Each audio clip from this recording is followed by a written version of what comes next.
Hello everyone, my name is Dr. Laura Gallo.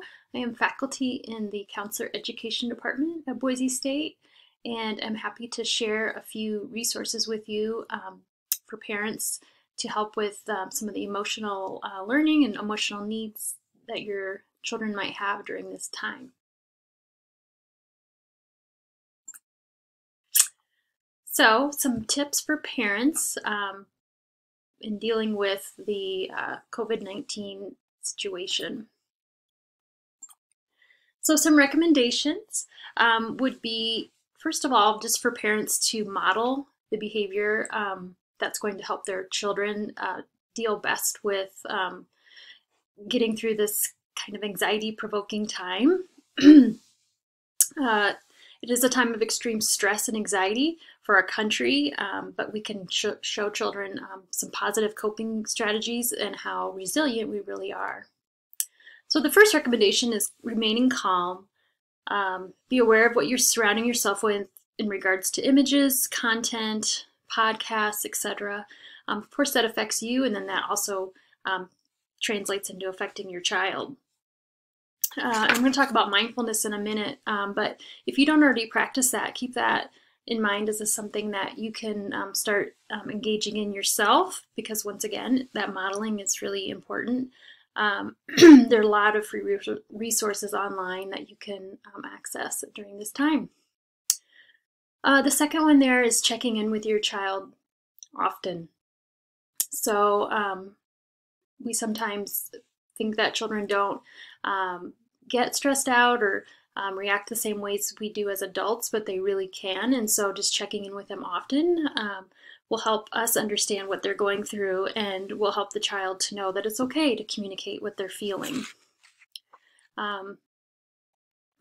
So asking them questions, looking for signs of anxiety, which could look very different. A child could become agitated or frustrated, throw temper tantrums, maybe regress in their behavior a little bit, have meltdowns. It could even produce stomach aches or headaches, have trouble sleeping. So they might need a lot of reassurance about feeling safe and knowing that their loved ones are safe.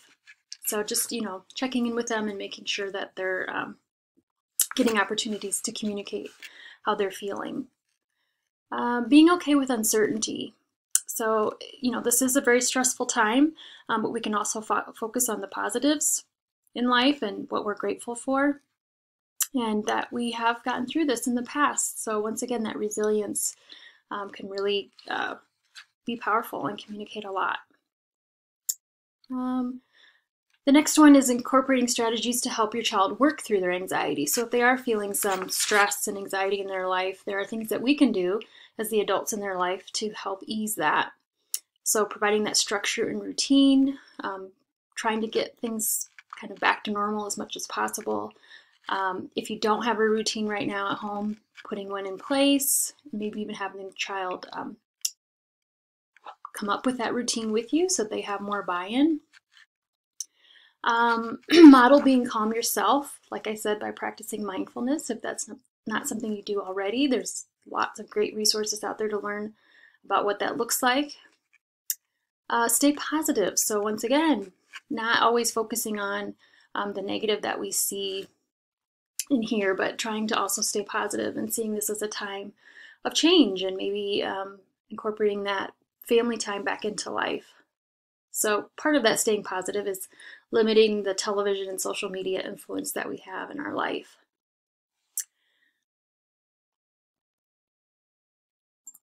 So mindfulness activities, which are really great for everybody, but especially for children, it's a great positive coping strategy that we can teach our children how to use now, and then they can use that throughout their life to learn how to emotionally regulate themselves. So there's all kinds of breathing exercises out there, but there's really fun ones that are geared towards kids and helping them learn some of these breathing techniques like the belly breathing. And there's, like I said, many out there. Guided meditation practices. So you can actually find scripts out there for helping somebody learn how to meditate, as well as the progressive relaxation, which is just a script that you can read that helps people kind of move through their body learning how to relax different parts of their body. Kids yoga, all kinds of fun yoga practices that are aimed at kids, so it kind of helps keep their attention, but also makes it more fun as far as how they label the poses. And then mindfulness walks, so if that's something you're able to do around your home, you can make those very intentional. So maybe you're looking for something in particular on your walk. Maybe there's a theme for your walk. So that's something that can be helpful both mentally and physically. And then there's crafts that you can do to help with a lot of these different activities, but specifically like some breathing ones. There's pinwheels and snow glitter globes to help like time the breathing.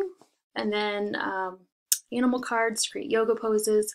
So you will find a ton online. Just Google it or go to Pinterest for lots of ideas and just type in some of these phrases.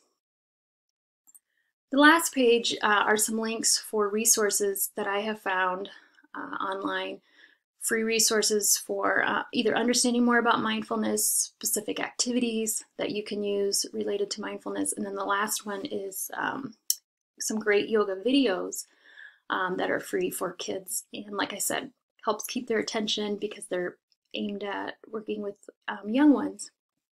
So hopefully you'll find some of those helpful. Thank you for taking a few minutes to watch this video and learn more about resources and strategies of how we work with young people during a little bit of a stressful time in their life. Thank you.